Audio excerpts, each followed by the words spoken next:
Terima kasih atas pertanyaannya. Ketika kita berbicara masalah pengembangan wilayah agglomerasi, tentu kita pertama akan mengembangkan sistem transformasi massal. Artinya antara kota dengan kota yang lain bisa menyambung dengan keberadaan adalah transportasi yang memang kita bentuk di dalam kerangka bagaimana antara kota dengan kota untuk mengurangi terjadinya adanya kemacetan dan emisi kendaraan.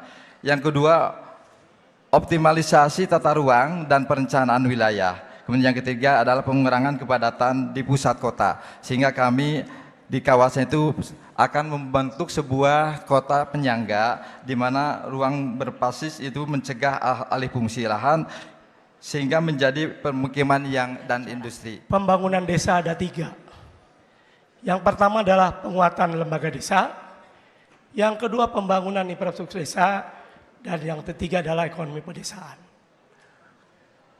Desa ini adalah ujung tombak. Desa ini pemerintahan yang berhadapan dengan masyarakat. Desa maju, kecamatan maju, kabupaten maju, dan provinsi maju. Hadirin sekalian, kalau melihat data, hanya kurang lebih 30% desa yang status mandiri. Tentu kami akan mendorong agar desa-desa di Jawa Barat untuk masuk pada desa yang mandiri.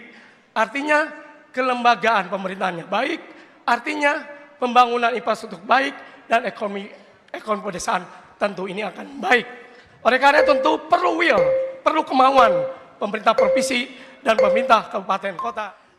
Harus dilakukan oleh pasangan ASih insya Allah kalau Allah takdirkan menang. Pertama adalah bagaimana pemerintah provinsi memberikan akses pasar kepada petani dengan membentuk BUMD yang bisa membantu pembelian hasil panen petani. Sehingga dengan demikian tidak diserahkan kepada mekanisme pasar.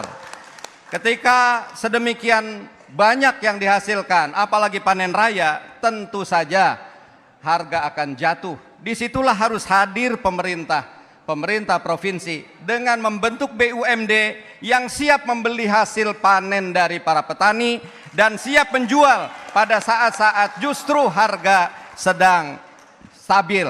Ketika sulit maka dijuallah gabah, padi kepada masyarakat, misalnya pada saat sulit, pada saat hari raya, tahun baru dan sebagainya. Terima kasih. Saya memiliki pengalaman membuat 100% seluruh warga mendapat aliran listrik. Caranya bagaimana? Caranya dari kebijakan fiskal, penyusulan anggaran di pemerintah Provinsi Jawa Barat harus diarahkan untuk kepentingan dasar masyarakat, terutama jalan dan listrik. Dari anggaran itulah kita akan bisa mengaliri listrik di seluruh warga Jawa Barat yang tersinergikan dengan anggaran pusat dan anggaran kabupaten kota. Kemudian yang kedua juga membangun kearifan lokal energi, sumber-sumber energi yang tersebar di Jawa Barat yang berasal dari air, angin, dan kemudian sumber energi lainnya bisa menjadi sumber energi lokal yang bisa dibangun oleh badan dan lembaga di desa.